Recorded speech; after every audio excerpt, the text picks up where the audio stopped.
Greetings to all in the name of our Lord and our Savior, Jesus Christ. ನಮ್ಮ ಕರ್ತನು ನಮ್ಮ ರಕ್ಷಕನೂ ಆಗಿರುವ ಯೇಸು ಕ್ರಿಸ್ತನ ಹೆಸರಿನಲ್ಲಿ ನಿಮ್ಮೆಲ್ಲರಿಗೂ ಕೂಡ ನನ್ನ ಶುಭಾಶಯಗಳು. As you turn your Bible once again to Hebrews chapter 2 to read verses 1 through 4. ಮತ್ತೊಮ್ಮೆ ನಿಮ್ಮ ಸತ್ಯವೇದವನ್ನು ಇಬ್ರಿಯರಿಗೆ ಬರೆದ ಪತ್ರಿಕೆ 2ನೇ ಅಧ್ಯಾಯ ವಚನ 1ರಿಂದ 4ರವರೆಗೆ ಓದುವುದಕ್ಕೋಸ್ಕರವಾಗಿ ತೆಗೆದುಕೊಳ್ಳೋಣ. We read in verse 3, how shall we escape if we neglect so great a salvation? ಅದರಲ್ಲಿ 3ನೇ ವಚನ, ಈ ಅತ್ಯಂತ ವಿಶೇಷ ರಕ್ಷಣೆಯನ್ನು ನಾವು ಅಲಕ್ಷ್ಯ ಮಾಡಿದರೆ ತಪ್ಪಿಸಿಕೊಳ್ಳುವುದು ಹೇಗೆ? May the good Lord bless the reading of His holy word. ನಮ್ಮ ಕರ್ತನು ತಾನೇ ಆತನ ಪರಿಶುದ್ಧ ವಾಕ್ಯವನ್ನ ಓದುವುದಕ್ಕೆ ಆಶೀರ್ವಾದಗಳನ್ನ ಕೂಡಿಸಲಿ. In this golden jubilee, ಈ ಒಂದು 50ನೇ ವರ್ಷದ ಸಂಭ್ರಮಾಚರಣೆಯಲ್ಲಿ on the day one, yesterday, we saw in first message, so great desire. ಮೊದಲನೇ ದಿನ ನಿನ್ನೆ ದಿವಸ ನಾವು ಅತ್ಯಂತ ವಿಶೇಷವಾದ ಅಥವಾ ಅತ್ಯಂತ ಶ್ರೇಷ್ಠವಾದ ಬಯಕೆಯನ್ನ ಕುರಿತಾಗಿ ನೋಡಿದ್ದೇವೆ. Godly desires in golden jubilee. ಈ ಒಂದು 50ನೇ ವರ್ಷದ ಆಚರಣೆಯಲ್ಲಿ ದೇವರ ಒಂದು ಬಯಕೆ. From Exodus chapter 33 verse 12 to 19, we notice 4 great desires. ವಿಮೋಚನ ಕಾಂಡ 33ನೇ ಅಧ್ಯಾಯ ಅದರ ನೋಡ್ತಾ ಬಂದ ಹಾಗೆ 4 ಶ್ರೇಷ್ಠವಾದಂತ ಬಯಕೆಗಳ ಕುರಿತಾಗಿ ನಾವು ಧ್ಯಾನ ಮಾಡಿದ್ದೇವೆ. And that should be our desire. ಅದೇ ಬಯಕೆ ಅಥವಾ ಅದೇ ಆಸೆ ನಮ್ಮದು ಸಹ ಆಗಿರಬೇಕು. Lord, I want to know thy ways. ಕರ್ತನೇ, ನಾನು ನಿನ್ನ ಮಾರ್ಗಗಳನ್ನ ತಿಳಿದುಕೊಳ್ಳಬೇಕು. But more than that, I want to know thyself. ಅದಕ್ಕಿಂತ ಹೆಚ್ಚಾಗಿ ದೇವರೇ, ನಾನು ನಿನ್ನನ್ನೇ ತಿಳಿದುಕೊಳ್ಳಬೇಕು ಅಥವಾ ನಿನ್ನನ್ನೇ ಅರಿತುಕೊಳ್ಳಬೇಕು. I want to know thy presence. ದೇವರ ನನ್ನ ಪ್ರಸನ್ನತೆಯನ್ನ ನಾನು ಅರಿತುಕೊಳ್ಳಬೇಕು. And I want to see thy glory. ದೇವರೇ, ನಿನ್ನ ಮಹಿಮೆಯನ್ನ ನಾನು ನೋಡಬೇಕು. That's so great desire. ಅದು ಶ್ರೇಷ್ಠವಾದಂತ ಒಂದು ಬಯಕೆ ಅಥವಾ ಆಸೆಯಾಗಿದೆ. In the second session in the morning, we have seen so great a decision. ಇವತ್ತು ಬೆಳಗ್ಗೆ ನಾವು 2ನೆಯ ಅಧಿವೇಶನದಲ್ಲಿ ಅತಿ ಶ್ರೇಷ್ಠವಾದಂತ ತೀರ್ಮಾನವನ್ನ ಕುರಿತಾಗಿ ಧ್ಯಾನ ಮಾಡಿದ್ದೇವೆ.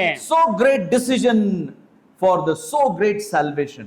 ಅತ್ಯಂತ ವಿಶೇಷವಾದ ರಕ್ಷಣೆಗೋಸ್ಕರವಾಗಿ ಅತ್ಯಂತ ವಿಶೇಷವಾದ ಅಥವಾ ಅತ್ಯಂತ ಶ್ರೇಷ್ಠವಾದ ತೀರ್ಮಾನ. Now want to turn to the third one, so great delight in so great salvation. ಇವಾಗ 3ನೆಯ ಸಂದೇಶಕ್ಕೆ ಬರುವಾಗ ಆ ಶ್ರೇಷ್ಠವಾದ ರಕ್ಷಣೆಯಲ್ಲಿ ಅನುಭವಿಸುವ ಶ್ರೇಷ್ಠವಾದ ಉಲ್ಲಾಸ ಅಥವಾ ಆನಂದ. Why salvation is so important?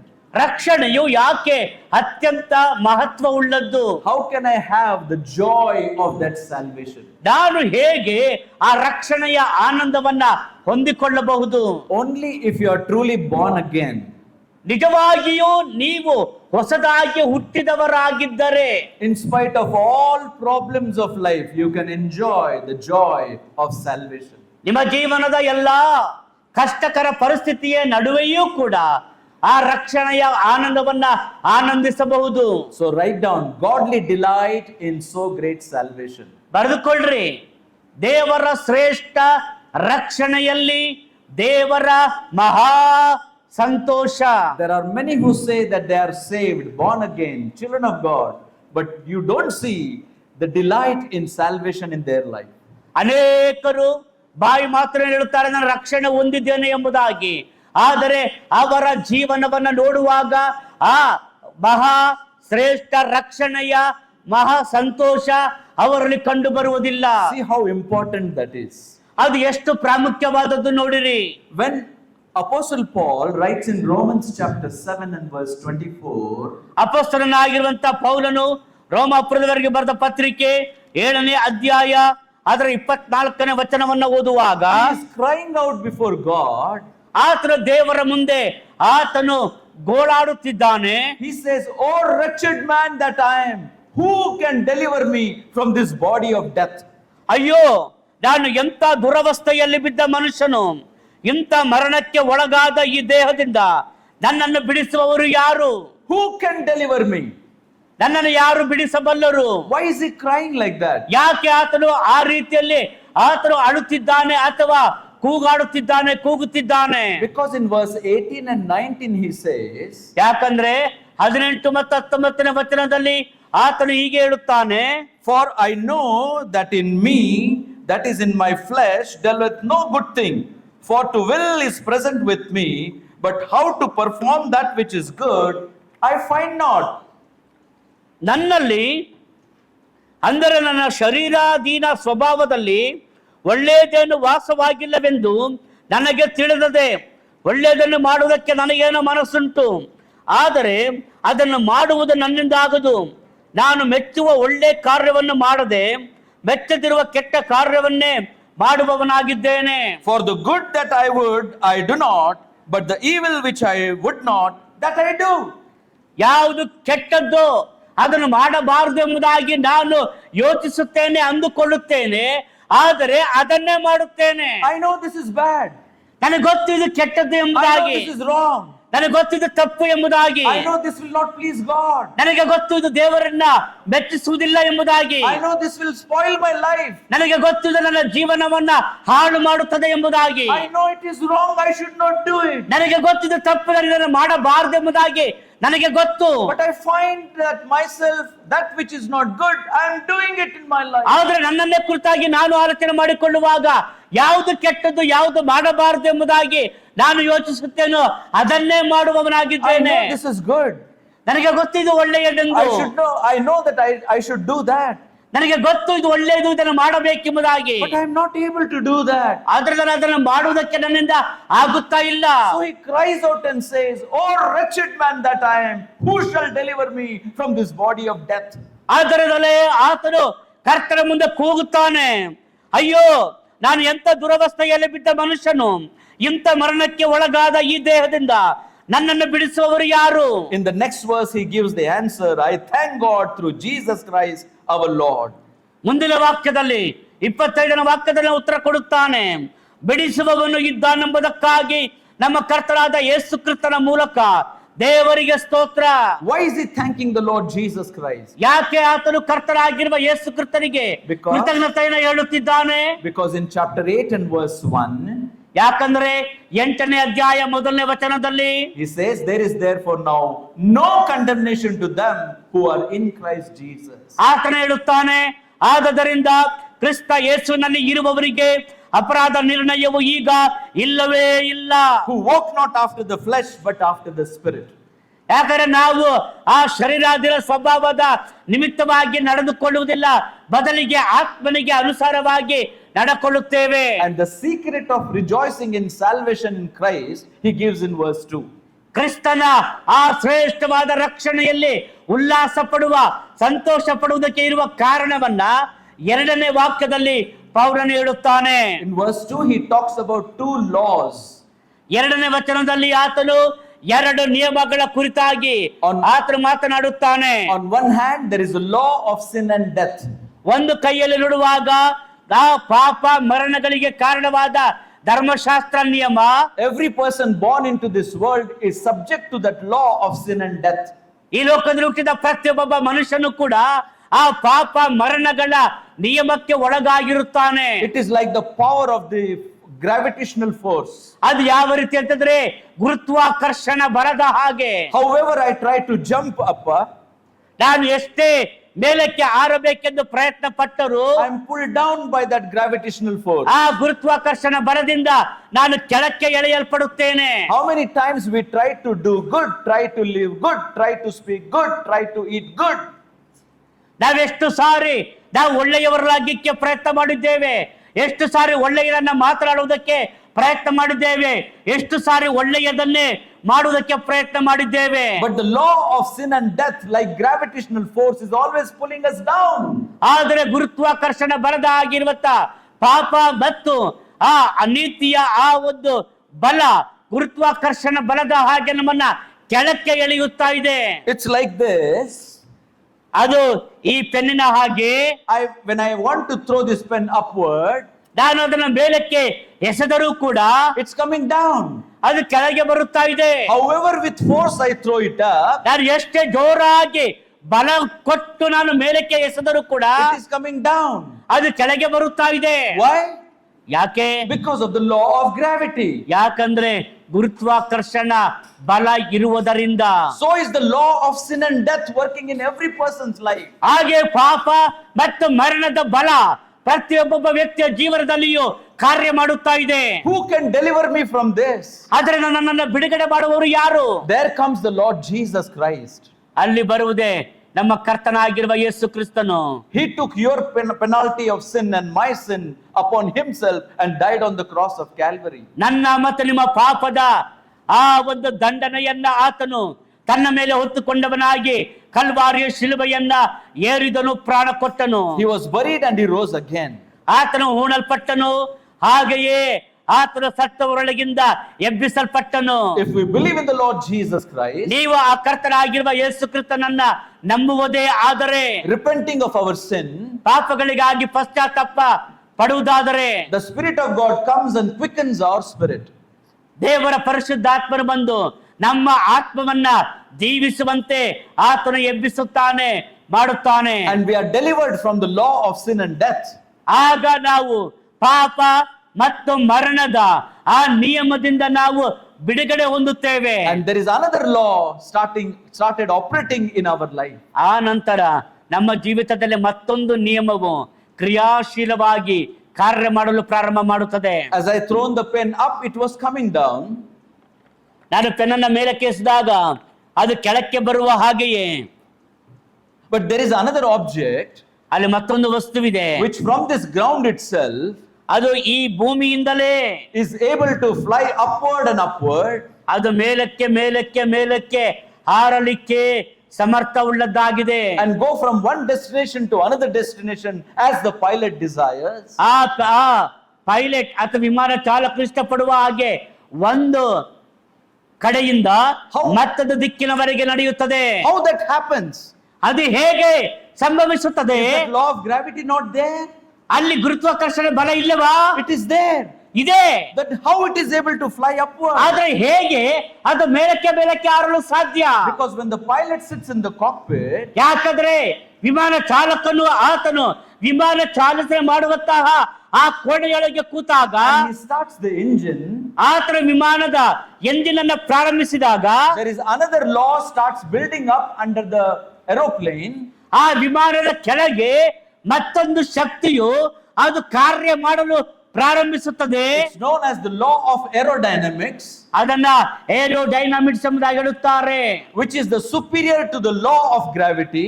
ಅದು ಈ ಒಂದು ಭೂಮಿಯಲ್ಲಿರುವಂತ ಗುರುತ್ವಾಕರ್ಷಣ ಬಲಕ್ಕಿಂತಲೂ ಹೆಚ್ಚು ಬಲಶಾಲಿಯಾದದ್ದು. And that's why the aeroplane is able to fly upward. ಆದ್ದರಿಂದಲೇ ವಿಮಾನವು ಆ ಗುರುತ್ವಾಕರ್ಷಣ ಬಲವನ್ನ ಮೀರಿ ಮೇಲಕ್ಕೆ ಹಾರಲು ಶಕ್ತವಾಗುತ್ತದೆ. Law of gravity is there, ಗುರುತ್ವಾಕರ್ಷಣ ಬಲವು ಇದೆ. but the law of aerodynamics is superior to the law of gravity. And Adre that's why it is able to fly upward. Aerodynamic ಅನ್ನುವಂತ ಆ ಒಂದು ಬಲ ಈ ಗುರುತ್ವಾಕರ್ಷಣ ಬಲಕ್ಕಿಂತಲೂ ಕೂಡ ಅದು ಹೆಚ್ಚು ಬಲಶಾಲಿಯಾದದ್ದು. ಆದ್ದರಿಂದಲೇ ಗುರುತ್ವಾಕರ್ಷಣದ ಬಲವನ್ನ ಮೀರಿ ಮೇಲಕ್ಕೆ ಮೇಲಕ್ಕೆ ಹಾರುತ್ತಾ ಹೋಗುತ್ತದೆ. Exactly same thing happens in our spiritual life. ಅದೇ ನಮ್ಮ ಆತ್ಮಿಕ ಜೀವನದಲ್ಲಿಯೂ ಕೂಡ ಹಾಗೆಯೇ ಆಗುತ್ತದೆ. Law of sin and death is there. ಪಾಪ ಮತ್ತು ಮರಣದ ಆ ಬಲ ಗುರುತ್ವಾಕರ್ಷಣ ಬಲ ಇದೆ. It is like however you try to live good life, you will not be able to. ನೀವು ಎಷ್ಟೇ ಒಳ್ಳೆಯವರಾಗಿ ಜೀವಿಸುವುದಕ್ಕಾಗಿ ಪ್ರಯತ್ನ ಪಟ್ಟರೂ ಕೂಡ ನಿಮ್ಮಿಂದ ಸಾಧ್ಯವಾಗುವುದಿಲ್ಲ. But when you allow the law of spirit of life to be operated in your life, ಆದರೆ ಆ ಪವಿತ್ರಾತ್ಮನ ಬಲದ ಶಕ್ತಿಯು ನಿಮ್ಮ ಜೀವನದಲ್ಲಿ ಕಾರ್ಯ ಮಾಡುವುದಕ್ಕೆ ನೀವು ಅದರ ಬೀಗದ ಕೈಯನ್ನ ತೆರೆದರೆ ಅಥವಾ ಅದನ್ನ ಚಾಲು ಮಾಡಿದರೆ you are able to overcome that which pulls you down and live a life of salvation in the joy of salvation. ಆಗ ನೀವು ನಿಮ್ಮನ್ನ ಕೆಳಗೆ ಸೆಳೆಯುವ ಪಾಪ ಮರಣದ ಆ ಗುರುತ್ವಾಕರ್ಷಣ ಬಲವನ್ನ ಮೀರಿ ನೀವು ಮೇಲಕ್ಕೆ ಮೇಲಕ್ಕೆ ಹಾರುತ್ತಾ ಮಹಾರಕ್ಷಣೆಯ ಶ್ರೇಷ್ಠ ರಕ್ಷಣೆಯ ಆ ಸಂತೋಷವನ್ನ ಅನುಭವಿಸುತ್ತಾ ಜಯಶಾಲಿಗಳಾಗಿ ಏರುವಿರಿ. That's why we say godly delight in so great salvation. ಆದ್ದರಿಂದ ನಾವು ಹೇಳುತ್ತೇವೆ ದೇವರ ಶ್ರೇಷ್ಠ ರಕ್ಷಣೆಯಲ್ಲಿ ಮಹಾರಕ್ಷಣೆಯಲ್ಲಿ ನಾವು ಆನಂದಿಸುವವರು ಎಂಬುದಾಗಿ. Even now, I see your faces are still confused. ಈಗಲೂ ಕೂಡ ನೋಡುವಾಗ, ನಿಮ್ಮ ಮುಖಗಳನ್ನು ನೋಡುವಾಗ ಒಂದು ಗೊಂದಲಮಯವಾಗಿ ಇರುವಂತೆ ಕಾಣುತ್ತೀರಿ. Uncle, it is all very nice, but how do I really live like that? ನೀವ್ ಹೇಳ್ತೀರಿ, ಅಂಕಲ್ ನೀವ್ ಹೇಳದನ್ನ ಸರಿ, ಆದ್ರೆ ನಾನು ಹೇಗೆ ಆ ರೀತಿಯಲ್ಲಿ ಜೀವಿಸಲು ಸಾಧ್ಯ? To bring before you the beauty of this salvation, let me share 7 metaphors of this salvation. ಈ ಒಂದು ಮಹಾರಕ್ಷಣೆಯಲ್ಲಿ, ಶ್ರೇಷ್ಠ ರಕ್ಷಣೆಯಲ್ಲಿ ಆನಂದಿಸುವುದಕ್ಕೆ ನಾನು 7 ಉಪಮಾನಗಳನ್ನ ನಿಮ್ಮ ಮುಂದೆ ತರುತ್ತೇನೆ.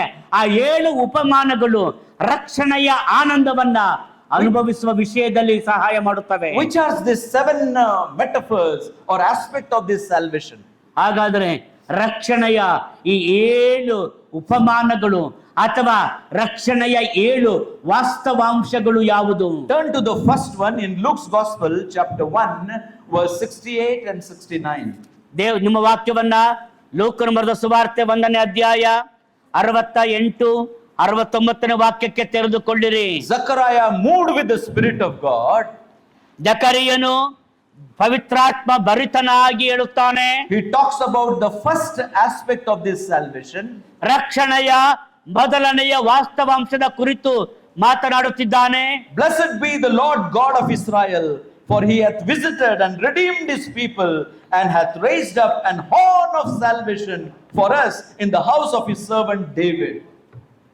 ಇಸ್ರಾಯೇಲ್ ಜನರ ದೇವರಾಗಿರುವ ಕರ್ತನಿಗೆ ಸ್ತೋತ್ರವು. ಆತನು ಪೂರ್ವದಲ್ಲಿದ್ದ ತನ್ನ ಶ್ರೀ ಪ್ರವಾದಿಗಳ ಬಾಯಿಂದ ತಾನು ಹೇಳಿದಂತೆಯೇ ತನ್ನ ಪ್ರಜೆಯನ್ನ ಪರಾಮರಿಸಿ ಅವರಿಗೆ ಬಿಡುಗಡೆಯನ್ನುಂಟು ಮಾಡಿದ್ದಾನೆ.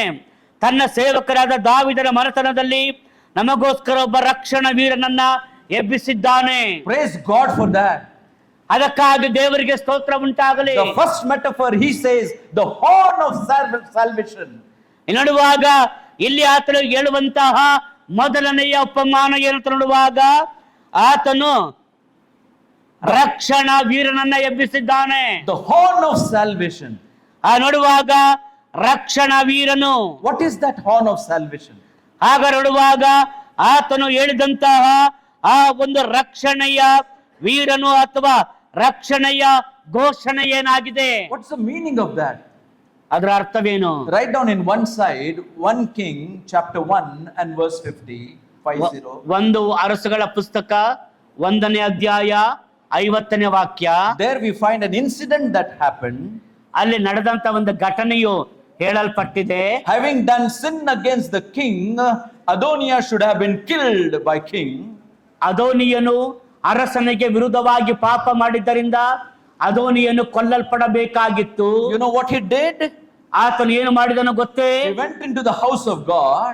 ಆತನು ದೇವರ ಆಲಯಕ್ಕೆ, ದೇವರ ಮಂದಿರಕ್ಕೆ ಹೋಗುತ್ತಾನೆ. And he held the horns of the altar.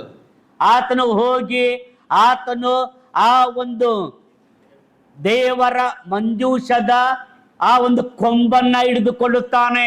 Because on the horns of the altar they used to tie the animal which was to be sacrificed. ಯಾಕಂದ್ರೆ ಆ ಒಂದು ದೇವರ ಮಂಜೂಷದ ಆ ಕೊಂಬಿಗೆ ಯಾವ ಪ್ರಾಣಿಯನ್ನ ಯಜ್ಞವಾಗಿ ಸಮರ್ಪಿಸಬೇಕು ಅದನ್ನ ಕಟ್ಟುತ್ತಿದ್ದರು. Somebody informed to the king that Adoniah has gone to the altar and is holding the horns of the altar. ಯಾರೊಬ್ರು ಹೇಳ್ತಾರೆ ಅರಸನಿಗೆ, ಅರಸನೇ, ಈ ಅದೋನಿಯನು ಆಲಯಕ್ಕೆ ಬಂದು ಆ ಆಲಯದಲ್ಲಿರುವಂತಹ ದೇವರ ಮಂಜೂಷದ ಆ ಕೊಂಬನ್ನ ಹಿಡಿದುಕೊಂಡಿದ್ದಾನೆ ಎನ್ನುವ ಸಂದೇಶವನ್ನ ಅರಸನಿಗೆ ತಿಳಿಸುತ್ತಾರೆ. And the king said, if he has truly repented and if he is truly surrendering his life, he will be spared from death. ಆಗ ಅರಸನು ಹೇಳುತ್ತಾನೆ, ಆತ ನಿಜವಾಗಿಯೂ ತನ್ನ ಪಾಪಕ್ಕಾಗಿ, ತನ್ನ ತಪ್ಪಿಗಾಗಿ ಪಶ್ಚಾತ್ತಾಪಪಟ್ಟು ನಿಜವಾಗಿಯೂ ಆತನು ಯಥಾರ್ಥವಾಗಿ ಅದನ್ನ ಅರಿಕೆ ಮಾಡಿಕೊಳ್ಳುವುದೇ ಆಗಿದ್ದರೆ ಅವನನ್ನ ಸ್ವತಂತ್ರವಾಗಿ ಬಿಟ್ಟು ಕಳುಹಿಸಲಾಗುವುದು. That's what Zechariah is saying here. ಅದನ್ನೆಲ್ಲಿ ಜಕರನು ಹೇಳುತ್ತಿದ್ದಾನೆ. God in Christ Jesus from the house of David has raised a horn of salvation for us. ದೇವರು ದಾವೀದನ ಮನೆತನದಲ್ಲಿ ನಮಗೋಸ್ಕರವಾಗಿ ರಕ್ಷಣೆಯ ಕೊಂಬನ್ನ ಎಬ್ಬಿಸಿದ್ದಾನೆ. Have you run to him? ನೀವು ಅದಕ್ಕಾಗಿ ಆ ಯೇಸು ಕ್ರಿಸ್ತನ ಬಳಿಗೆ ಓಡಿ ಬಂದಿದ್ದೀರಾ? Have you surrendered to him? ನಿಮ್ಮನ್ನ ಆತನಿಗೆ ಶರಣಾಗತಿ ಮಾಡಿದ್ದೀರಾ? Are you holding on to the horns of the altar? ಆ ಒಂದು ದೇವರ ಮಂಜೂಷದ ಆ ಒಂದು ಯಜ್ಞವೇದಿಯ ಕೊಂಬನ್ನ ಹಿಡಿದುಕೊಂಡಿದ್ದೀರಾ? Just some time before you were singing that beautiful song. ಕೆಲವು ನಿಮಿಷಗಳ ಹಿಂದೆ ನೀವು ಆ ಸುಂದರವಾದ ಹಾಡನ್ನ ಹಾಡುತ್ತಾ ಇದ್ದೀರಿ. But did you understand the meaning of that word? ಆ ಒಂದು ಮಾತಿನ ಅರ್ಥವನ್ನ ಗ್ರಹಿಸಿಕೊಂಡಿದ್ದೀರಾ? चख कर मैंने जाना है यहोवा कैसा है भला. चख कर मैंने जाना है यहोवा कैसा है भला. उद्धार करता की शरण में मैं आके धन्य हुआ. उद्धार करता की शरण में मैं आके धन्य हुआ. चख कर मैंने जाना है यहोवा कैसा है भला. Praise God for that. ಅದಕ್ಕಾಗಿ ದೇವರಿಗೆ ಸ್ತೋತ್ರವಾಗಲಿ. ರುಚಿ ನೋಡಿ ತಿಳಿದುಕೊಂಡೆ ಯೆಹೋವ ಉತ್ತಮನೆಂದು. Young man, young woman, ಯವನಸ್ಥ ಸಹೋದರನೇ, ಯವನಸ್ಥ ಸಹೋದರಿಯೇ, in the Lord Jesus Christ, God has raised for us a horn of salvation. ಕರ್ತನಾಗಿರುವಂತ ಯೇಸು ಕ್ರಿಸ್ತನಲ್ಲಿ ದೇವರು ನಮಗೆ ರಕ್ಷಣೆಯ ಕೊಂಬನ್ನ ಎಬ್ಬಿಸಿದ್ದಾನೆ. Standing before you, you might think uncle is a great man. ನಿಮ್ಮ ಮುಂದೆ ನಿಂತಿರುವಂತ ನನ್ನನ್ನು ನೋಡಿ ಅಂಕಲ್ ಮಹಾ ಶ್ರೇಷ್ಠ ವ್ಯಕ್ತಿ ಎಂಬುದಾಗಿ ನೀವು ಅಂದುಕೊಳ್ಳಬಹುದು. When I see many of you boys are staying in this boys home here, ನಿಮ್ಮ ಇಲ್ಲಿ ಅನೇಕ ಮಕ್ಕಳು ಈ ಬಾಯ್ಸ್ ಹೋಮ್ ನಲ್ಲಿ ಜೀವಿಸುತ್ತಾ ಇರುವುದನ್ನು ನಾನು ನೋಡುವಾಗ, when I was of your age, ನಾನು ನಿಮ್ಮ ವಯಸ್ಸಿನಲ್ಲಿದ್ದಾಗ my mother was passed away. ನನ್ನ ತಾಯಿ ತೀರಿ ಹೋದಳು. My father has died. ನನ್ನ ತಂದೆಯು ಮರಣ ಹೊಂದಿದನು. I was an orphan that time. ಆ ಸಮಯದ ನಾನೊಬ್ಬ ಅನಾಥನಾಗಿದ್ದೆ. There was no one to help. ನನಗೆ ಸಹಾಯ ಮಾಡಲಿಕ್ಕೆ ಯಾರು ಇರಲಿಲ್ಲ. I thought because I'm born in a Christian family, I am a Christian. ನಾನು ಕ್ರೈಸ್ತ ಕುಟುಂಬದಲ್ಲಿ ಹುಟ್ಟಿರುವುದರಿಂದ ನಾನು ಕ್ರೈಸ್ತನು ಎಂಬುದಾಗಿ ನಾನು ಅಂದುಕೊಂಡಿದ್ದೆ. By God's grace, I continued my studies. ದೇವರ ಕೃಪೆಯಿಂದ ನನ್ನ ವಿದ್ಯಾಭ್ಯಾಸವನ್ನ ನಾನು ಮುಂದುವರೆಸಿದೆ. I sent an application and I got a call and I joined the Indian Air Force. ನಾನು ಅರ್ಜಿಯನ್ನು ಹಾಕಿದ ನಂತರ ನಾನು ಇಂಡಿಯನ್ ಏರ್ಫೋರ್ಸ್ ನಲ್ಲಿ ಸೇರಿಕೊಳ್ಳುವುದಕ್ಕೆ ನನಗೆ ಆಹ್ವಾನದ ಪತ್ರ ಬಂದಿತು. At the age of 19, when I was doing my training in Bangalore, Jalahalli West, ನಾನು ನನ್ನ 19ನೇ ವಯಸ್ಸಿನಲ್ಲಿ ಜಾಲಹಳ್ಳಿ ಪಶ್ಚಿಮ ಜಾಲಹಳ್ಳಿ ವೆಸ್ಟ್ ನಲ್ಲಿ ನಾನು ನನ್ನ ತರಬೇತಿಯನ್ನು ಮಾಡುತ್ತಾ ಇದ್ದಾಗ, when I was very much discouraged in my life, ನನ್ನ ಜೀವನದಲ್ಲಿ ನಾನು ಬಹಳ ನಿರಾಶೆಯುಳ್ಳವನಾಗಿದ್ದಾಗ, no father, no mother, ತಂದೆ ಇಲ್ಲ, ತಾಯಿ ಇಲ್ಲ, no land, no silver, no gold, no house, ಯಾವುದೇ ಭೂಮಿಯಾಗಲಿ, ಯಾವುದೇ ಮನೆಯಾಗಲಿ, ಯಾವುದೇ ಬಂಗಾರವಾಗಲಿ, ಯಾವುದೇ ಬೆಳ್ಳಿಯಾಗಲಿ ನನಗಿರಲಿಲ್ಲ. Satan was telling into my ears, what is the purpose of your living? Hang, suicide and die. ಸೈತಾನನ ಕಿವಿಯಲ್ಲಿ ಆತನು ಹೇಳುತ್ತಾ ಇದ್ದನು, ಏನಿನ ಜೀವನದಲ್ಲಿ ಏನರ್ಥ ಇದೆ, ಯಾಕಿದ್ದೀಯಾ, ನೀನು ಸೂಸೈಡ್ ಮಾಡಿಕೊಂಡು ಸತ್ತು ಹೋಗು ಎಂಬುದಾಗಿ ಕಿವಿಯಲ್ಲಿ ಹೇಳುತ್ತಾ ಇದ್ದನು. There came a brother who was passing on tracts in our barracks. ಆಗ ನಾನಿದ್ದಂತಹ ಆ ಒಂದು ತಂಡದಲ್ಲಿಗೆ ಒಬ್ಬ ಮನುಷ್ಯನು ಕರಪತ್ರಗಳನ್ನ ಕೊಡುತ್ತಾ ಬರುತ್ತಿದ್ದನು. He came and sat near me. ಆತನು ಬಂದು ನನ್ನ ಹತ್ತಿರ ಕುಳಿತುಕೊಂಡನು. And from the Bible he shared the gospel. ಆತನು ಈ ದೇವರ ವಾಕ್ಯದಿಂದ ಸುವಾರ್ತೆಯನ್ನು ನನ್ನೊಂದಿಗೆ ಹಂಚಿಕೊಂಡನು. For the first time I understood that I am a sinner, I need a savior. ಮೊದಲನೇ ಸಲ ನನ್ನ ಜೀವನದಲ್ಲಿ ನಾನು ಒಬ್ಬ ಪಾಪಿ, ನನಗೂ ರಕ್ಷಕನು ಬೇಕೆನ್ನುವುದನ್ನ ನಾನು ಮನವರಿಕೆ ಮಾಡಿಕೊಂಡೆನು. That very moment I came on my knees and I said, Lord, I am a sinner, please forgive me. Now I accept Lord Jesus Christ, not in my head but in my heart, as my Lord and my Savior. ಆ ಕ್ಷಣದಲ್ಲಿಯೇ ನಾನು ಮೊಣಕಾಲೂರಿ, ಕರ್ತನೆ ನನ್ನನ್ನು ಕ್ಷಮಿಸು, ನನ್ನ ಪಾಪಗಳನ್ನು ತೊಳೆ, ದೇವರೇ ನನಗೆ ನೀರಿನ ರಕ್ಷಣೆ ಬೇಕು ಎಂಬುದಾಗಿ ನನ್ನ ಪಾಪಗಳನ್ನು ಆತನಿಗೆ ಅರಿಕೆ ಮಾಡಿ ಆತನನ್ನು ನನ್ನ ಜೀವನದ ರಕ್ಷಕನು, ಒಡೆಯನು, ದೇವರು ಎಂಬುದಾಗಿ ನಾನು ಅಂಗೀಕಾರ ಮಾಡಿಕೊಂಡೆನು. 15th May 1982. 15ನೇ May 1982. Now 42 years have gone by. 42 ವರ್ಷಗಳು ದಾಟಿ ಹೋಗಿವೆ. And now when I sing that song, I sing with a great meaning. ನಾನು ಈ ಹಾಡನ್ನ ಹಾಡುವಾಗ ಬಹಳ ಶ್ರೇಷ್ಠವಾದ ಅರ್ಥದಿಂದ ಕೂಡಿ ಆಡುತ್ತೇನೆ. because I held that horn of salvation. ಯಾಕಂದ್ರೆ ನಾನು ಆ ರಕ್ಷಣೆ ಕೊಂಬನ್ನ ಹಿಡಿದುಕೊಂಡನು. The Lord has made an about turn in my life. ದೇವರನ್ನ ಜೀವನದಲ್ಲಿ ನಾನು ಆ ಮಾರ್ಗವನ್ನ ಯೂ ಟರ್ನ್ ಮಾಡುವಂತೆ, ಎಬೋ ಟರ್ನ್ ಮಾಡುವಂತೆ ಆತನು ಮಾಡಿದನು. ನನ್ನ ಜೀವನದ ತಿರುವನ್ನೇ ಬದಲಾಯಿಸಿದನು. That after serving in the Indian Air Force, I resigned, took a premature retirement, and now in the ministry for the glory of God. ನಾನು ಏರ್ ಫೋರ್ಸ್ ನಲ್ಲಿ ಕೆಲಸ ಮಾಡಿ ಆ ನಂತರ ನಾನು ಸ್ವಯಂ ನಿವೃತ್ತಿಯನ್ನು ಪಡೆದುಕೊಂಡು ಈಗ ಕರ್ತನ ಸೇವೆಯಲ್ಲಿ ಮುಂದುವರಿಯುತ್ತಿದ್ದೇನೆ. Now you know how many brothers and sisters I have?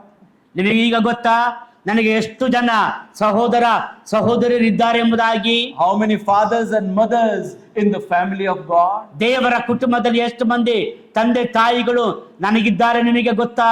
If I make one call, there will be hundreds and thousands will be standing for me. ಈಗ ಒಂದೇ ಒಂದು ಕರೆ ಮಾಡಿದರೆ ಸಾಕು, ನೂರಾರು ಸಾವಿರಾರು ತಂದೆ ತಾಯಿಯಂದರು ಹಿರಿಯರು ಬಂದು ನಿಂತುಕೊಳ್ಳುತ್ತಾರೆ ಸಹಾಯಕ್ಕಾಗಿ. That's why it is so important for us. ಆದ್ದರಿಂದಲೇ ಇದು ನಮಗೆ ಬಹಳ ಪ್ರಾಮುಖ್ಯವಾದದ್ದು. Nobody will help you in this world. ಈ ಲೋಕದಲ್ಲಿ ಯಾರು ನಿನಗೆ ಸಹಾಯ ಮಾಡಲಾರರು. Come to the Lord Jesus Christ. ಕರ್ತನಾದ ಯೇಸುವಿನ ಬಳಿಗೆ ಬನ್ನಿರಿ. Because first of all, in Him we have the horn of salvation. ಯಾಕಂದರೆ ಮೊಟ್ಟ ಮೊದಲನೇದಾಗಿ ಆತನಲ್ಲಿಯೇ ನಮಗೆ ರಕ್ಷಣೆಯ ಕೊಂಬು ಇದೆ. Look at the second one. ಎರಡನೇದಾಗಿ ನೋಡಿರಿ, Psalm 95 and verse 1. ಕೀರ್ತನೆಗಳ ಪುಸ್ತಕ 95ನೇ ಕೀರ್ತನೆ ಮೊದಲನೇ ವಾಕ್ಯ. Oh come, let us sing unto the Lord. Let us make a joyful noise to the rock of our salvation. 95ನೇ ಕೀರ್ತನೆ ಮೊದಲನೇ ವಚನ, ಬನ್ನಿರಿ ಯೆಹೋವನಿಗೆ ಉತ್ಸಾಹ ಧ್ವನಿಗೈಯುವ, ನಮ್ಮ ರಕ್ಷಕನಾದ ಶರಣನಿಗೆ ದಯಘೋಷ ಮಾಡೋಣ. Now second metaphor is the rock of our salvation. ಎರಡನೇದಾಗಿ ನಮ್ಮ ಕನ್ನಡ ಬೈಬಲ್ನಲ್ಲಿ ಇಲ್ಲ, ಆದ್ರೆ ಇಂಗ್ಲಿಷ್ ಅನ್ನುವಾಗ ನಮ್ಮ ರಕ್ಷಣೆಯ ಬಂಡೆ. What is that rock of our salvation? ನಮ್ಮ ರಕ್ಷಣೆಯ ಬಂಡೆ ಅಂದ್ರೆ ಅರ್ಥವೇನು? If you turn to Psalm 78 verse 15 and 16, ನೀವು ಕೀರ್ತನೆಗಳ ಪುಸ್ತಕ 78ನೆಯ ಕೀರ್ತನೆ 15 and verse 15, 14 15ನೇ ವಚನಕ್ಕೆ ಬಂದಾಗ we read there, ಅಲ್ಲಿ ನಾವು ಹೀಗೆ ನೋಡುತ್ತೇವೆ, He claves the rocks in the wilderness and gave them drinks as out of the great depths. He brought streams also out of the rock and caused waters to run down like rivers. ಆತನು ಅರಣ್ಯದಲ್ಲಿ ಬಂಡೆಗಳನ್ನು ಸೀಳಿ ಅವರಿಗೆ ಸಾಗರದಿಂದಲೋ ಎಂಬಂತೆ ಧಾರಾಳವಾಗಿ ನೀರು ಕುಡಿಸಿದನು. ಗಿರಿಶಿಲೆಯಿಂದ ಜಲಪ್ರವಾಹಗಳನ್ನು ಹೊರಡಿಸಿ ನದಿಗಳಾಗಿ ಹರಿಯ ಮಾಡಿದನು. In these two verses, Psalmist is talking about two incidents in the life of the people of Israel. ಈ ಎರಡು ವಚನದಲ್ಲಿ ಕೀರ್ತನೆಗಾರನು ಇಸ್ರಾಯೇಲ್ಯರ ಜೀವನದಲ್ಲಿ ನಡೆದಂತ ಸಂಭವಗಳನ್ನ ಹೇಳುತ್ತಾನೆ. He says he is the rock of our salvation.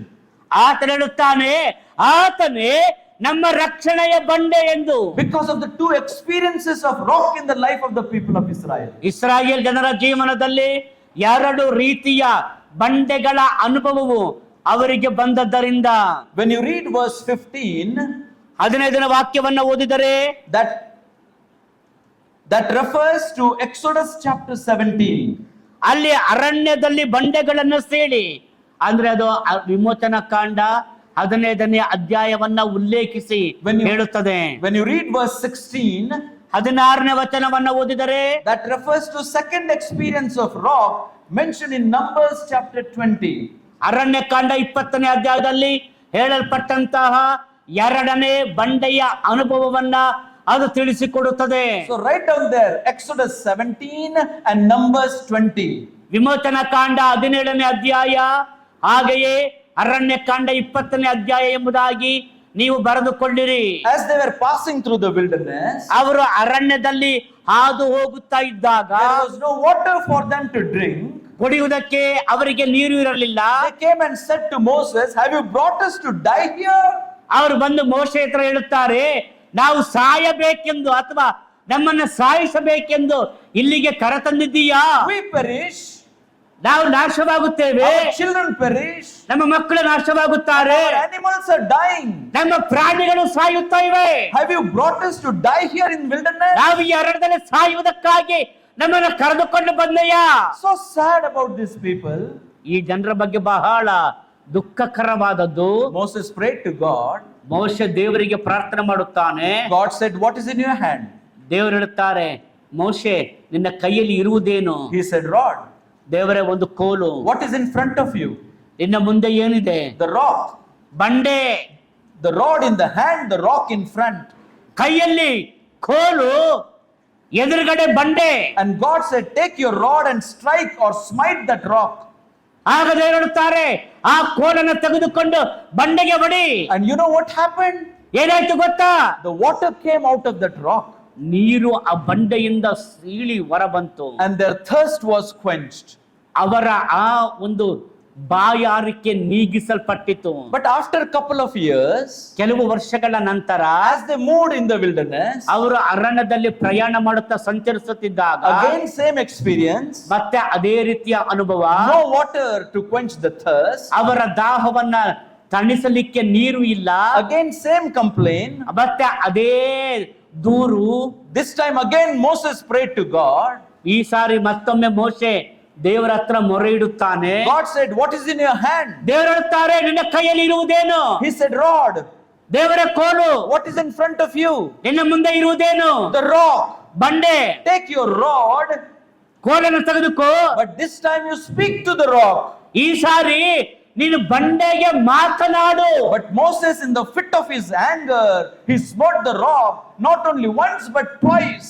ಆದ್ರೆ ಮೋಶೆ ಆ ಜನರ ನಿಮಿತ್ತವಾಗಿ ಬಹಳ ಕೋಪಗೊಂಡವನಾಗಿ ಆತನು ಬಂಡೆಯ ಮಾತನಾಡದೆ ಒಂದಲ್ಲ ಎರಡು ಸಾರಿ ಬಂಡೆಗೆ ಹೊಡೆಯುತ್ತಾನೆ. And because of that reason, he was not permitted to go into the promised land. ಆ ಕಾರಣದಿಂದಾಗಿ ಮೋಶೆ ವಾಗ್ದಾನ ಮಾಡಲ್ಪಟ್ಟ ಕಾನಾನ್ ದೇಶಕ್ಕೆ ಪ್ರವೇಶ ಮಾಡದಂತೆ ನಿರ್ಬಂಧಿಸಲ್ಪಟ್ಟನು. Why was that? ಯಾಕೆ ಆ ರೀತಿ? Why did God do like that? ದೇವರು ಯಾಕೆ ಆ ರೀತಿ ಮಾಡಿದನು? Because there's two experiences of rock in the life of people of Israel. ಇಸ್ರಾಯೇಲರ ಜೀವನದಲ್ಲಿ ಉಂಟಾದ ಈ ಎರಡು ಬಂಡೆಯ ಅನುಭವಗಳು Speaking about two aspects of the ministry of the Lord Jesus. ಕರ್ತನಾಗಿರುವ ಯೇಸು ಕ್ರಿಸ್ತನ ಸೇವೆಯ ಎರಡು ಮುಖಗಳನ್ನ ನಮ್ಮ ಮುಂದೆ ತೆರೆದಿಡುತ್ತವೆ. In Exodus 17, the rock is T-S-U-R, Sur.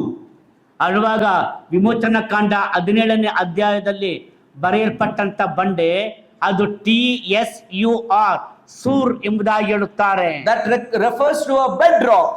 ಅಳುವಾಗ ಅದು ಒಂದು ಬೆಡ್ ರಾಕ್, ಆ ಬಂಡೆಯನ್ನ ಕುರಿತಾಗಿ ಮಾತನಾಡುತ್ತದೆ. That speaks about the Lord Jesus Christ coming into this world from heaven to earth. ಅದು ನಮ್ಮ ಕರ್ತನಾಗಿರುವ ಯೇಸು ಕ್ರಿಸ್ತನು ಆತನು ಪರಲೋಕದಿಂದ ಈ ಲೋಕಕ್ಕೆ ಬಂದದನ್ನ ಸೂಚಿಸುತ್ತದೆ. That refers to the death of the Lord Jesus. ಅದು ನಮ್ಮ ಕರ್ತನಾಗಿರುವ ಯೇಸು ಕ್ರಿಸ್ತನ ಮರಣವನ್ನ ತೋರಿಸುತ್ತದೆ. That he should be smitten once.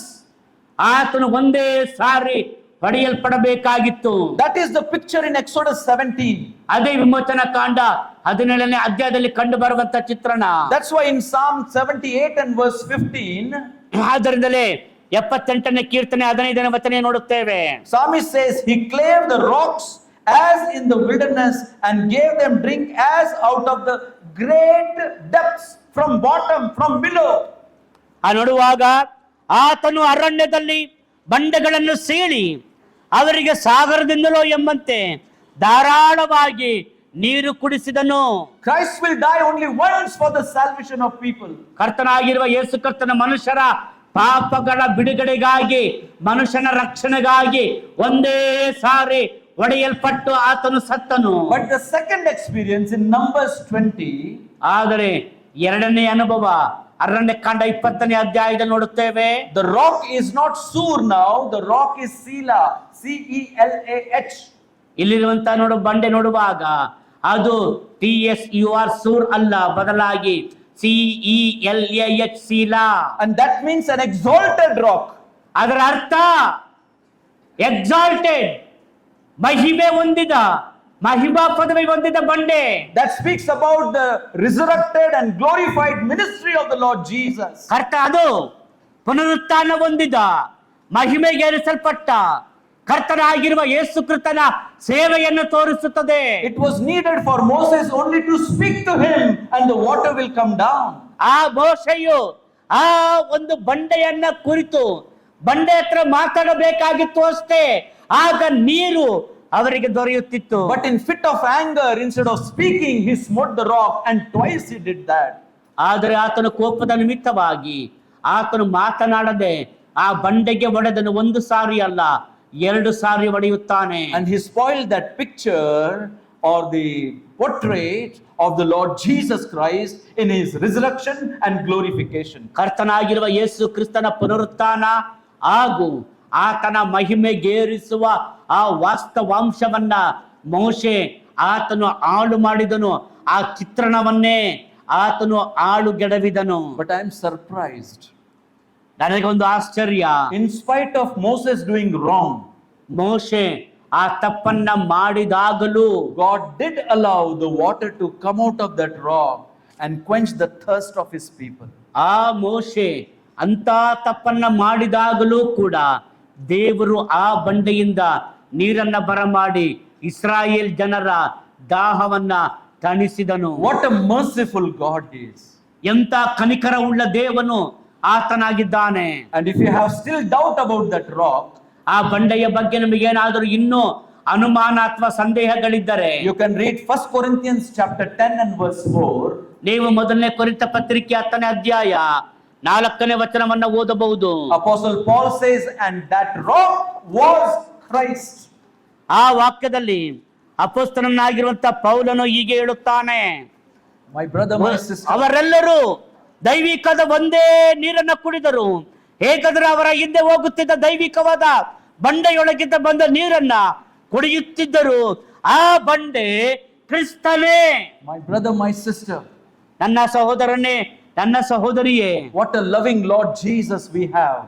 ಎಂತಹ ಕರುಣೆಯುಳ್ಳ ಕನಿಕರವುಳ್ಳ ಯೇಸು ಕ್ರಿಸ್ತನು ನಮಗಿದ್ದಾನೆ. He is not only the horn of our salvation, ಆತ ನಮ್ಮ ರಕ್ಷಣೆಯ ಕೊಂಬು ಮಾತ್ರವೇ ಅಲ್ಲ, but he is the rock of our salvation. ಮತ್ತು ಆತನು ನಮ್ಮ ರಕ್ಷಣೆಯ ಬಂಡೆಯೂ ಆಗಿದ್ದಾನೆ. He died once, ಆತನು ಒಂದೇ ಸಾರಿ but he ಸತ್ತನು. rose again once and for all.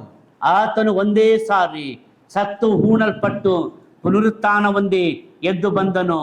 If the horn of our salvation speaks about our security, ಆ ಒಂದು ರಕ್ಷಣೆಯ ಕೊಂಬು ನಮ್ಮ ರಕ್ಷಣೆಯ ಭದ್ರತೆಯನ್ನು ಕುರಿತು ಮಾತನಾಡಿದರೆ, the rock of our salvation speaks about our satisfaction. ನಮ್ಮ ರಕ್ಷಣೆಯ ಬಂಡೆ ಅದು ನಮ್ಮ ಸಂತೃಪ್ತಿ ಅಥವಾ ನಮಗಿರುವ ತೃಪ್ತಿಯ ರಕ್ಷಣೆಯ ತೃಪ್ತಿಯನ್ನು ಕುರಿತು ಮಾತನಾಡುತ್ತದೆ. Whatever may be our need, ನಮ್ಮ ಅಗತ್ಯತೆಗಳು ಯಾವುದೇ ಆಗಿರಲಿ, we can just speak to him ನಾವು ಆತನ ಬಳಿಯಲ್ಲಿ ಮಾತನಾಡಬಹುದು. and the water will come down for us. ನಮಗಾಗಿ ನೀರು ಕೆಳಗೆ ಹರಿದು ಬರುತ್ತದೆ. That's what we read in Psalm 78 and verse 16. ಅದನ್ನು 78ನೇ ಕೀರ್ತನೆ 15ನೇ ವಾಕ್ಯದಲ್ಲಿ ಓದಿದ್ದೇವೆ. And he brought streams also out of the rock and caused waters to run down like rivers. ಅರುಣುವಾಗ ಆತನು ಹೇಳುತ್ತಾನೆ ಏನಂತ ಹೇಳಿದ್ರೆ, ಆತನು ಅರಣ್ಯದಲ್ಲಿ ಬಂಡೆಗಳನ್ನು ಸೀಳಿ ಅವರಿಗೆ ಸಾಗರದಿಂದಲೋ ಎಂಬಂತೆ ಧಾರಾಳವಾಗಿ ನೀರು ಕುಡಿಸಿದನು. That's why a hymn writer said like this. ಅದರಿಂದಲೇ ಕೀರ್ತನೆಗಾರನು ಹೀಗೆ ಬರೆಯುತ್ತಾನೆ, उद्धार की चट्टान है, चट्टान means rock, बंडे, ಬಂಡೆ उद्धार की चट्टान है प्रभु यीशु, निराश ना हो हे राही. उद्धार की चट्टान है प्रभु यीशु, निराश ना हो हे राही. निर्बल को बल देता प्रभु यीशु, निराश ना हो हे राही. Praise God for that. ಅದಕ್ಕಾಗಿ ದೇವರಿಗೆ ಸ್ತೋತ್ರ ಉಂಟಾಗಲಿ. How can we delight in this so great salvation? ಈ ಶ್ರೇಷ್ಠ ಅಥವಾ ಈ ಮಹಾರಕ್ಷಣೆಯಲ್ಲಿ ನಾವು ಉಲ್ಲಾಸ ಪಡುವುದು ಅಥವಾ ಆನಂದ ಪಡುವುದು ಹೇಗೆ? Because in him we have the horn of salvation. ಯಾಕಂದ್ರೆ ಆತನಲ್ಲಿಯೇ ನಮಗೆ ರಕ್ಷಣೆಯ ಕೊಂಬು ಇದೆ. Speaks for our security. ಅದು ನಮ್ಮ ಭದ್ರತೆಯನ್ನು ಕುರಿತು ಮಾತನಾಡುತ್ತದೆ. In him we have the rock of our salvation. ಆತನಲ್ಲಿ ನಮಗೆ ರಕ್ಷಣೆಯ ಬಂಡೆ ಇದೆ. that speaks about our satisfaction. ಅದು ನಮ್ಮ ತೃಪ್ತಿಯನ್ನ ಕುರಿತು ಮಾತನಾಡುತ್ತದೆ. When you turn to Psalm 116 and verse 12 and 13, 116ನೇ ಕೀರ್ತನೆ 12 ಮತ್ತು 13ನೇ ವಚನಕ್ಕೆ ಬಂದಾಗ there psalmist says, we have in him the cup of salvation. ಅಲ್ಲಿ ನೋಡುತ್ತೇವೆ, ಆತನಲ್ಲಿ ನಮಗೆ ರಕ್ಷಣೆಯ ಪಾತ್ರೆ ಇದೆ. What shall I render unto the Lord for all his benefits towards me? I will take the cup of salvation and call upon the name of the Lord. ಯೆಹೋವನ ಮಹೋಪಕಾರಗಳಿಗೆ ಬದಲೇನು ಮಾಡಲಿ? ರಕ್ಷಣಾ ಪಾತ್ರೆಯನ್ನು ತೆಗೆದುಕೊಂಡು ಯೆಹೋವ ನಾಮವನ್ನು ಪ್ರಖ್ಯಾತಿಪಡಿಸುವೆನು. Praise God for that. ಅದಕ್ಕಾಗಿ ದೇವರಿಗೆ ಸ್ತೋತ್ರವಾಗಲಿ. In him we have the cup of salvation. ಆತನಲ್ಲಿ ನಮಗೆ ರಕ್ಷಣಾ ಪಾತ್ರೆ ಇದೆ. That speaks about the Lord Jesus Christ and the cup of wrath which he drank for us. ಅದು ನಮ್ಮ ಕರ್ತನಾಗಿರುವ ಯೇಸು ಕ್ರಿಸ್ತನ ಕುರಿತಾಗಿ ಮಾತನಾಡುತ್ತದೆ.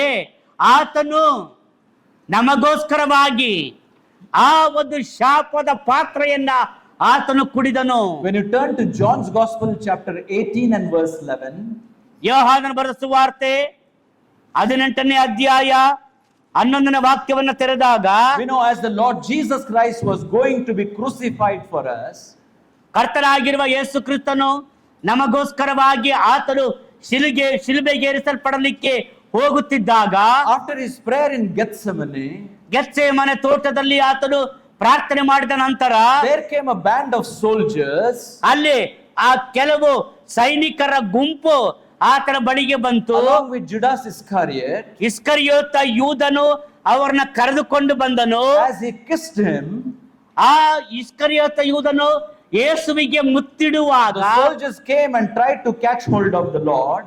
ಎಲ್ಲಾ ಸೈನಿಕರು ಬಂದು ಯೇಸುವನ್ನ ಹಿಡಿದುಕೊಳ್ಳುವುದಕ್ಕಾಗಿ ಬಂದರು. In fit of anger, Simon Peter took out his sword. ಕೋಪದಿಂದ ಸೀಮೋನ್ ಪೇತ್ರನು ಆತನು ಕತ್ತಿಯನ್ನು ತೆಗೆದನು.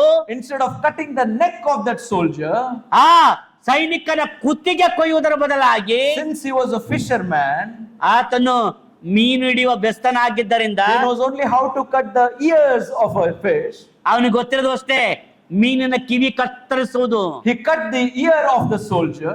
ಆತನು ಆ ಸೈನಿಕನ ಕಿವಿಯನ್ನ ಕತ್ತರಿಸ್ತಾನೆ. But what did the Lord Jesus Christ say to him? ಕರ್ತನಾಗಿರುವ ಯೇಸು ಕ್ರಿಸ್ತನು ಏನು ಹೇಳುತ್ತಾನೆ? Look at John 18 and verse 11.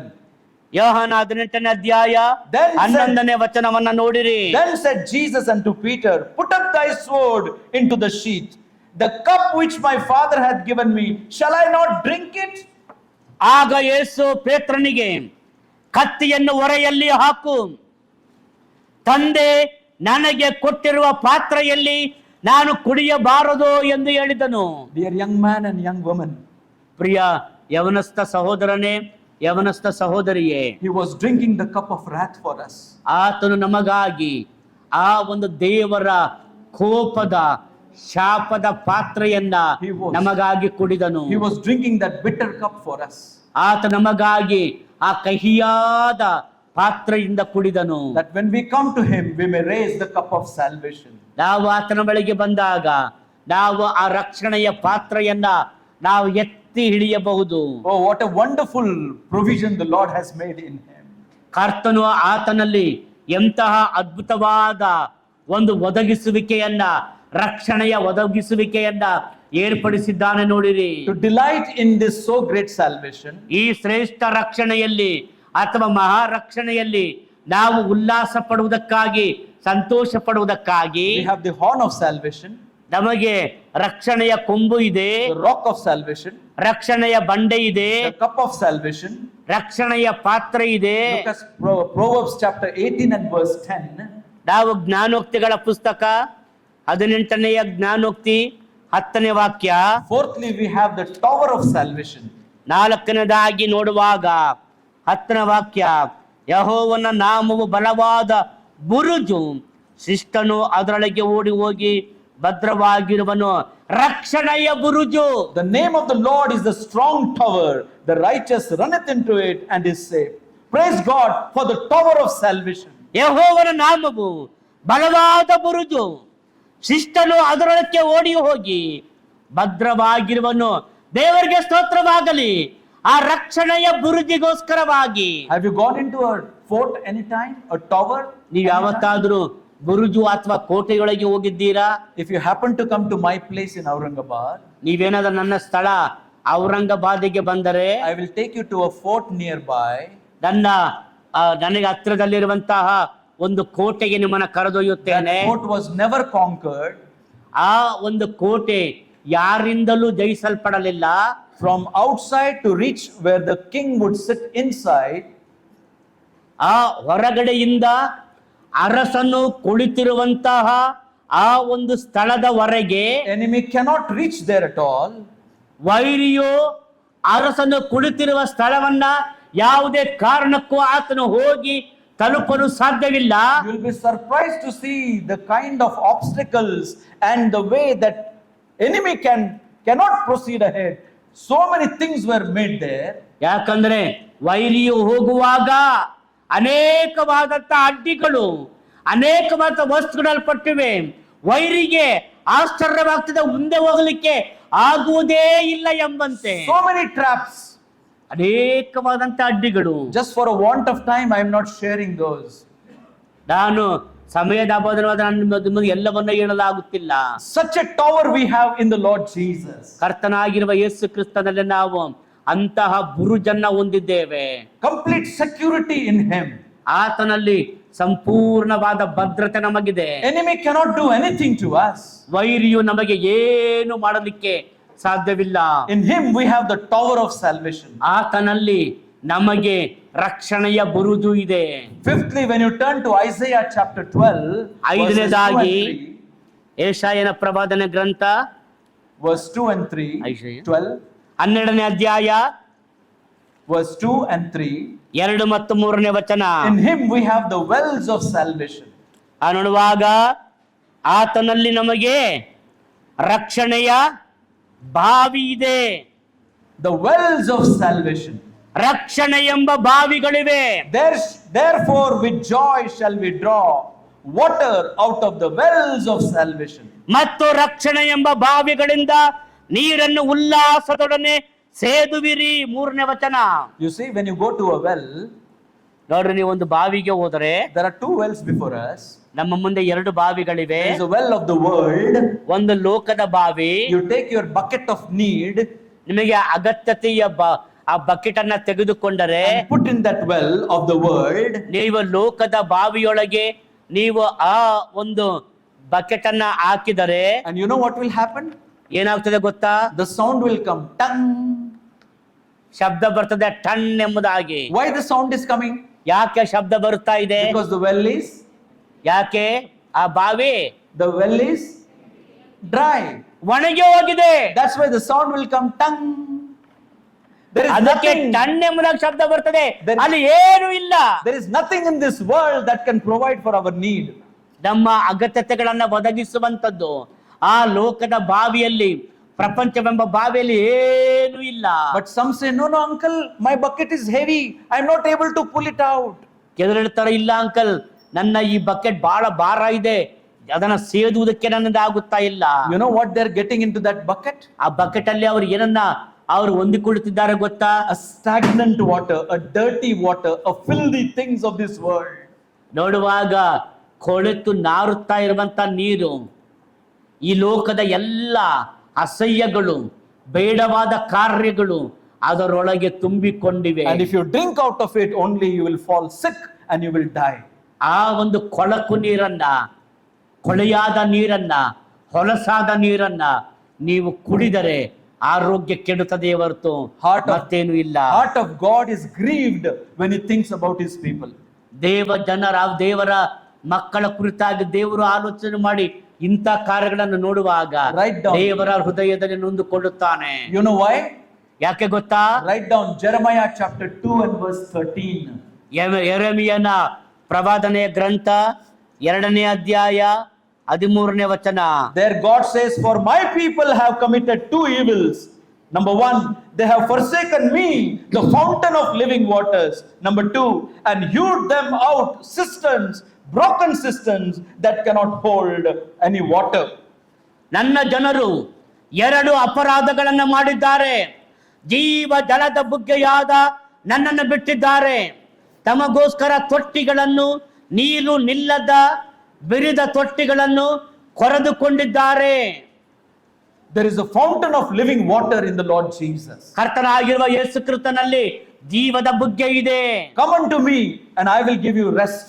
ನನ್ನ ಬಳಿಗೆ ಬನ್ನಿರಿ, ನಾನು ನಿಮಗೆ ವಿಶ್ರಾಂತಿಯನ್ನು ಕೊಡುವೆನು. Don't dig wells for yourself. ನಿಮಗೋಸ್ಕರವಾಗಿ ನೀವೇ ಬಾವಿಯನ್ನು ತೋಡಿಕೊಳ್ಳಬೇಡಿರಿ. The Lord Jesus Christ is for us the wells of salvation. ಕರ್ತನಾಗಿರುವ ಯೇಸು ಕ್ರಿಸ್ತನ ನಮಗೆ ಆತನು ಆ ರಕ್ಷಣೆ ಎಂಬ ಬಾವಿಯಾಗಿದ್ದಾನೆ. Whoever, whenever, for whatever come with their bucket of needs, he is able to provide the fresh supply and quench our thirst. ಯಾರೇ ಆಗಲಿ, ಯಾವಾಗಲೇ ಆಗಲಿ, ಯಾವುದೇ ಅಗತ್ಯತೆಗಳ ಆಗಲಿ, ಆ ಅಗತ್ಯತೆಗಳ ಬಕೆಟ್ ಅನ್ನ ತೆಗೆದುಕೊಂಡು ಕರ್ತನ ಬಳಿಗೆ ಬನ್ನಿರಿ, ಕೇಳಿಕೊಳ್ಳಿರಿ, ದಾಹವನ್ನ ಆತನು ತಣಿಸುತ್ತಾನೆ. Oh, what a beautiful salvation! ಎಷ್ಟೊಂದು ಸುಂದರವಾದ ರಕ್ಷಣೆ. That in him we have the wells of salvation. ಆತನಲ್ಲಿ ರಕ್ಷಣೆಯ ಬಾವಿಗಳು ಇವೆ. Isaiah chapter 61 and verse 10. In him we have the robe or the garments of salvation. ಯೆಶಾಯನ ಪ್ರವಾದನೆ ಗ್ರಂಥ 61ನೇ ಅಧ್ಯಾಯ ಅದರ verse 1 10ನೇ ವಾಕ್ಯ. I will greatly rejoice in the Lord. My soul shall be joyful in my God, for he hath clothed me with the garments of salvation. He hath covered me with the robe of righteousness, as a bridegroom decketh himself with ornaments, and the bride adorneth herself with her jewels. We have the garments of salvation. ನಾನು ಯೆಹೋವನಲ್ಲಿ ಪರಮಾನಂದ ಪಡುವೆನು, ನನ್ನ ಆತ್ಮವು ನನ್ನ ದೇವರಲ್ಲಿ ಹಿಗ್ಗುವುದು. ವರನು ಬಾಸಿಂಗವನ್ನ ಧರಿಸಿಕೊಳ್ಳುವಂತೆಯೂ ವಧುವು ತನ್ನನ್ನು ಆಭರಣಗಳಿಂದ ಅಲಂಕರಿಸಿಕೊಳ್ಳುವ ಹಾಗೂ ಆತನು ನನಗೆ ರಕ್ಷಣೆ ಎಂಬ ವಸ್ತ್ರವನ್ನು ಒದಿಸಿ ಧರ್ಮವೆಂಬ ನಿಲುವಂಗಿಯನ್ನು ತೊಡಿಸಿ ದಾನಲ್ಲ. Born into this world, we were all wearing the filthy rags. ಈ ಲೋಕದಲ್ಲಿ ಹುಟ್ಟಿರುವಂತ ನಾವೆಲ್ಲರೂ ಕೂಡ ನಾವು ಹೊಲಸಾದ ಬಟ್ಟೆಯನ್ನ ಧರಿಸಿಕೊಂಡವರಾಗಿದ್ದೆವು. But God in Christ Jesus has provided us a robe of salvation. ಆದರೆ ದೇವರು ಕರ್ತನಾಗಿರುವ ಯೇಸು ಕ್ರಿಸ್ತನಲ್ಲೇ ನಮಗೆ ನೀತಿ ಎಂಬ ವಸ್ತ್ರವನ್ನ ಆತನು ಒದಗಿಸಿದ್ದಾನೆ. That speaks about the sacrifice of the Lord Jesus. ಅದು ಕರ್ತನಾಗಿರುವ ಯೇಸು ಕ್ರಿಸ್ತನ ಆ ಒಂದು ಯಜ್ಞಾರ್ಪಣೆಯನ್ನ ಸಮರ್ಪಣೆಯನ್ನ ತೋರಿಸುತ್ತದೆ. While Adam and Eve were trying to cover their nakedness with the fig leaves, ಆದಾಮ ಅವರು ಆ ಒಂದು ಹಾಳಾಗುವಂತಹ ಅಂಜೂರದ ಎಲೆಗಳಿಂದ ತಮ್ಮ ಮಾನವನ್ನ ಮುಚ್ಚಿಕೊಳ್ಳುವುದಕ್ಕಾಗಿ ಪ್ರಯತ್ನ ಪಟ್ಟಾಗ, but did you notice in Genesis chapter 3 and verse 21, ಆದಿಕಾಂಡ 3ನೇ ಅಧ್ಯಾಯ 21ನೇ ವಚನವನ್ನ ಗಮನಿಸಿದ್ದೀರಾ? that God made a sacrifice ದೇವರು ಅಲ್ಲಿ ಒಂದು ಯಜ್ಞವನ್ನ ಸಮರ್ಪಣೆ ಮಾಡಿ and made for them coats of skin. ಅರಳುವಾಗ ಅಲ್ಲಿ ಆದಾಮನಿಗೂ ಅವನ ಹೆಂಡತಿಗೂ ಚರ್ಮದ ಅಂಗಿಗಳನ್ನ ಮಾಡಿ ತೊಡಿಸಿದನು. However this tried to disturb us, ಇದು ನಮ್ಮನ್ನ ಎಷ್ಟೇ ನಮಗೆ ಡಿಸ್ಟರ್ಬ್ ಮಾಡ್ಲಿಕ್ಕೆ to ಪ್ರಯತ್ನ distract us ಪಟ್ಟರು, from this joy of salvation, ಈ ರಕ್ಷಣೆಯ ಆನಂದದಿಂದ ನಮ್ಮ ಗಮನವನ್ನ ಬೇರೆ ಕಡೆಗೆ ಸೆಳೆಯುವುದಕ್ಕೆ ಪ್ರಯತ್ನ ಮಾಡಿದರು. this is not our today's experience. ಇದು ಇವತ್ತಿನ ನಮ್ಮ ಅನುಭವ ಮಾತ್ರವಲ್ಲ, Many places, incidents, ಅನೇಕ ಕಡೆಗಳಲ್ಲಿ, ಅನೇಕ ಘಟನೆಗಳಲ್ಲಿ, ಅನೇಕ ಸಂದರ್ಭಗಳಲ್ಲಿಯೂ ಆಗಿದೆ. light will go, ಕರೆಂಟ್ ಹೋಗ್ತದೆ, it will be all dark there, ಎಲ್ಲ ಕತ್ತಲೆ ಇರುತ್ತದೆ, speaker will not work, ಆ ನೋಡುವಾಗ ಸ್ಪೀಕರ್ಗಳು ಕೆಲಸ ಮಾಡೋದಿಲ್ಲ. because Satan doesn't want these things should go to your ear and my ear. ಯಾಕಂದ್ರೆ ಸೈತಾನನು ಈ ಮಾತುಗಳು ನಿಮ್ಮ ಕಿವಿಗಳಿಗೂ ನನ್ನ ಕಿವಿಗಳಿಗೂ ಬರಬಾರದೆಂಬುದಾಗಿ ತಡೆ ಮಾಡುತ್ತಾನೆ. Just notice that verse 21. 21ನೇ ವಾಕ್ಯವನ್ನ ಗಮನಿಸಿರಿ. He made coats, that is plural. ಆ ನೋಡುವಾಗ ಚರ್ಮದ ಅಂಗಿಗಳನ್ನು, But ಅದರ ಬಹುವಚನ ಪದ. coats of skin, skin is singular. ಆ ನೋಡುವಾಗ ಮುಂದೆ ನೋಡುತ್ತೇವೆ, ಆತನು ಹೇಳುತ್ತಾನೆ ಅಂಗಿಯನ್ನು. One skin, that speaks about one sacrifice of the Lord Jesus. ಅಂಗಿ ಅದು ಕರ್ತನಾಗಿರುವ ಯೇಸು ಕ್ರಿಸ್ತನ ಒಂದು ಯಜ್ಞಾರ್ಪಣೆಯ ಕುರಿತು ಮಾತನಾಡುತ್ತದೆ. But providing many garments of salvation. ರಕ್ಷಣೆಯ ಅನೇಕ ಅಂಗಿಗಳ ಕುರಿತಾಗಿ ಬಹುವಚನದಲ್ಲಿ ಮಾತನಾಡುವಾಗ, Isn't it a beautiful salvation? ಅದು ಸುಂದರವಾದ ರಕ್ಷಣೆ ಅಲ್ಲವೇ? Are you listening carefully? ಗಂಭೀರವಾಗಿ In Him ಕೇಳಿಸಿಕೊಳ್ಳುತ್ತಿದ್ದೀರಾ? we have the horn of salvation, ಆತನಲ್ಲಿ ನಮಗೆ ರಕ್ಷಣೆಯ ಕೊಂಬು ಇದೆ, the rock of salvation, ರಕ್ಷಣೆಯ ಬಂಡೆ ಇದೆ, the cup of salvation, ರಕ್ಷಣೆಯ ಪಾತ್ರ the ಇದೆ, tower of salvation. ರಕ್ಷಣೆಯ ಬುರುಜು ಇದೆ. Praise God for that. ಅದಕ್ಕಾಗಿ ದೇವರಿಗೆ ಸ್ತೋತ್ರ. The wells of salvation, ರಕ್ಷಣೆಯ ಬಾವಿಗಳಿವೆ, the robe of salvation. ರಕ್ಷಣೆಯ ವಸ್ತ್ರವಿದೆ. And as you turn to Isaiah 62 and verses 1 through 6, ಏಷಾಯನ ಪ್ರವಾದನೆಯ ಗ್ರಂಥ 62ನೇ ಅಧ್ಯಾಯ 1ರಿಂದ 6ರವರೆಗೆ ಓದುವಾಗ, in Him we have the burning lamp of salvation. ಆತನಲ್ಲಿ ನಮಗೆ Verse one. ಉರಿಯುತ್ತಿರುವ ದೀಪ, ರಕ್ಷಣೆ ಎಂಬ ದೀಪವಿದೆ. That speaks about our living testimony for the Lord Jesus. ಅದು ನಾವು ಕರ್ತನಾಗಿರುವ ಯೇಸು ಕ್ರಿಸ್ತನಿಗಾಗಿ ಜೀವವುಳ್ಳ ಸಾಕ್ಷಿಗಳಾಗಿದ್ದೇವೆ ಅನ್ನುವುದರ ಕುರಿತು ಮಾತನಾಡುತ್ತದೆ. Burning and living for the Lord Jesus. ಕರ್ತನಿಗೋಸ್ಕರವಾಗಿ ಹೊರೆಯುತ್ತಿದ್ದೇವೆ, ಕರ್ತನಿಗಾಗಿ ಬೆಳಕು ಕೊಡುತ್ತಿದ್ದೇವೆ. As He is the light of this world. ಆತನು ಈ ಲೋಕಕ್ಕೆ But ಬೆಳಕಾಗಿದ್ದಾನೆ. He said, you are the light of this world. ಆತನು ಹೇಳುತ್ತಾನೆ, ನೀವು ಲೋಕಕ್ಕೆ ಬೆಳಕಾಗಿದ್ದೀರಿ. Where is your light today? ಇವತ್ತು ನಿಮ್ಮ ಬೆಳಕು Is ಎಲ್ಲಿದೆ? it burning for Christ today? ರಕ್ಷಣೆಯ ದೀವಿಟಿಕೆಯಂತೆ Are you a good testimony? ಪ್ರಜ್ವಲಿಸುತ್ತಿದ್ದೀರಾ? Are you maintaining a good testimony? ಕರ್ತನಿಗಾಗಿ ಒಳ್ಳೆಯ ಸಾಕ್ಷಿಯನ್ನ ಕಾಪಾಡಿಕೊಳ್ಳುತ್ತಿದ್ದೀರಾ? And somebody, because of your life, see the Lord Jesus Christ and the light in Him. ನಿಮ್ಮ ಜೀವಿತದ ಮೂಲಕವಾಗಿ, ನಿಮ್ಮ ಜೀವಿತದ ನಿಮಿತ್ತವಾಗಿ ಯಾರೋ ಒಬ್ಬರು ಕರ್ತನನ್ನ ನಂಬಿ ಕರ್ತನ ಬೆಳಕನ್ನ ಹೊಂದಿರುವುದಾದರೆ, The 7 metaphors or aspects of this great salvation. ಈ ಶ್ರೇಷ್ಠ ರಕ್ಷಣೆಯ, ಮಹಾರಕ್ಷಣೆಯ 7 ವಾಸ್ತವಾಂಶಗಳು ಅಥವಾ 7 ಉಪಮಾನಗಳ ಮೂಲಕವಾಗಿ May the good Lord bless the reading of His word to your heart and my heart. ನಮ್ಮ ಒಳ್ಳೆಯ ಕರ್ತನು ತಾನೆ ನಿಮ್ಮ ಹೃದಯಕ್ಕೂ ನನ್ನ ಹೃದಯಕ್ಕೂ ಈ ವಾಕ್ಯಗಳನ್ನ ಆಶೀರ್ವದಿಸಿ ಕೊಡಲಿ. That we may have a godly delight in this so great a salvation. ಅದರ ನಿಮಿತ್ತವಾಗಿ ನಾವುಗಳು ಈ ಶ್ರೇಷ್ಠವಾದ ಮಹಾ ರಕ್ಷಣೆಯ ಆನಂದ ಉಲ್ಲಾಸವನ್ನ ಅನುಭವಿಸುವಂತೆ ಮಾಡಲಿ. Amen. ಆಮೆನ್.